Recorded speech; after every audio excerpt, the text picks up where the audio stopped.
President Donald Trump signed what he calls the Big, Beautiful Bill into law during an Independence Day celebration at the White House.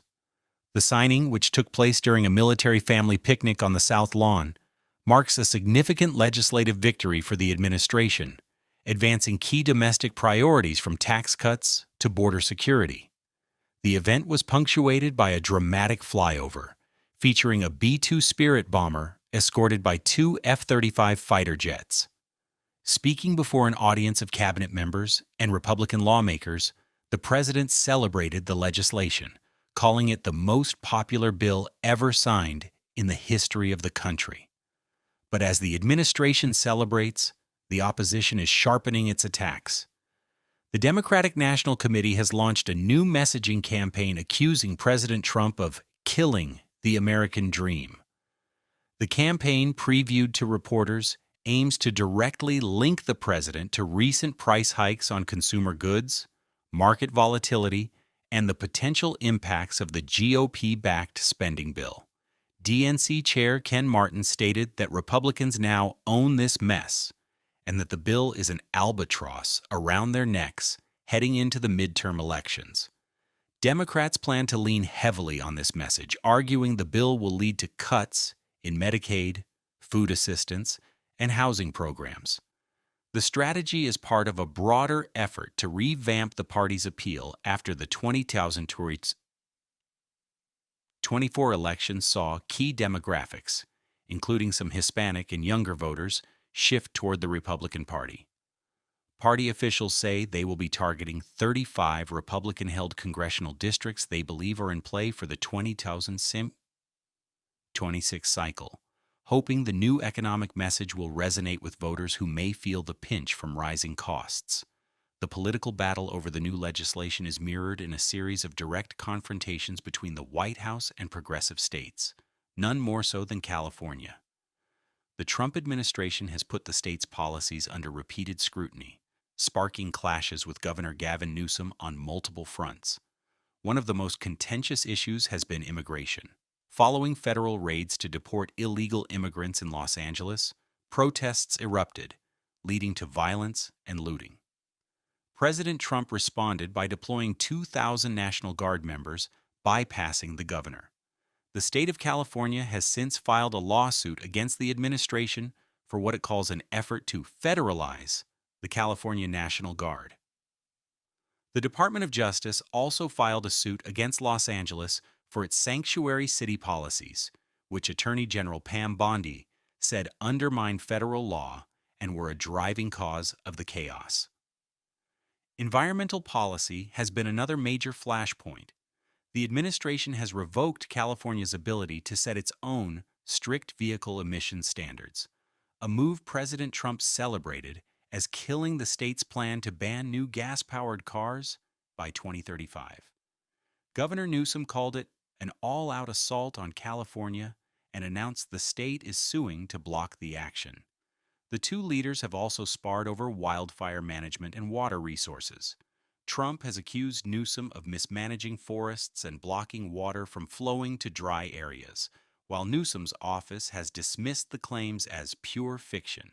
The conflict extends to protected lands, with the administration considering revoking national monument status for two areas in California, prompting Newsom to tell the president to grow up. Social policies are also in the administration's crosshairs. The Department of Justice has launched a probe into California over potential Title IX violations related to its policy allowing transgender athletes in girls' sports.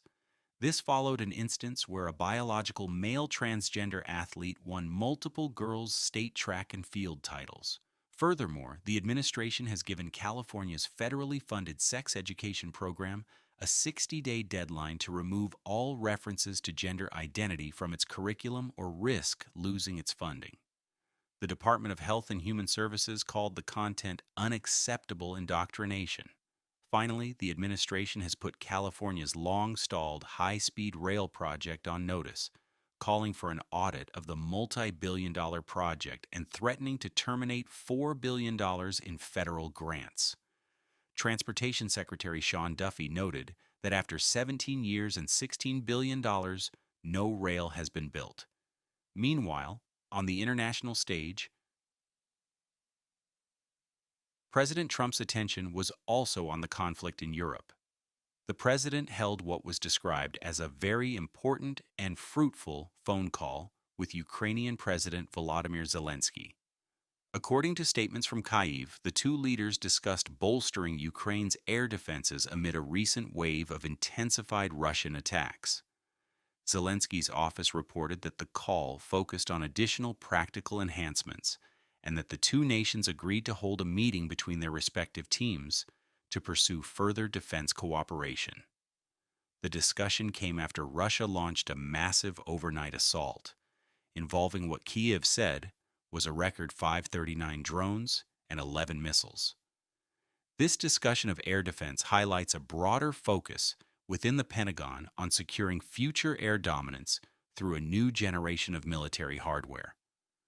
The race to develop sixth-generation aircraft is reshaping U.S. defense strategy for the next half-century.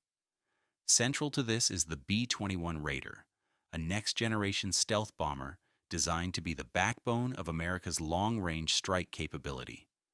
At an estimated $692 million per aircraft, it's significantly more affordable than its B-2 predecessor and is designed to be optionally manned. Flight tests are already underway, with the Air Force committed to purchasing at least 100 Raiders. In the realm of fighter jets, the Air Force's next-generation air dominance program, now designated the F-47, was recently awarded to Boeing. This manned fighter is designed to exceed Mach 2 and will serve as a quarterback for a fleet of up to 1,000 AI-enabled drone wingmen, known as collaborative combat aircraft. To fund the ambitious program, the Pentagon's latest budget request cuts the number of F-35s to be purchased. While some officials champion the need for a human pilot in complex combat scenarios, others argue that rapidly advancing AI could make manned fighters obsolete sooner than expected. The Navy is taking a more cautious approach with its own sixth-generation project, the FA-XX. The program is proceeding with minimal funding for now, as officials debate its future and whether to borrow technology from the Air Force's F-47. This caution comes amid a deeper debate within defense circles about the long-term viability of aircraft carriers in an age of long-range hypersonic missiles, which could make it too risky to deploy the massive ships close enough to a conflict zone for their aircraft to be effective.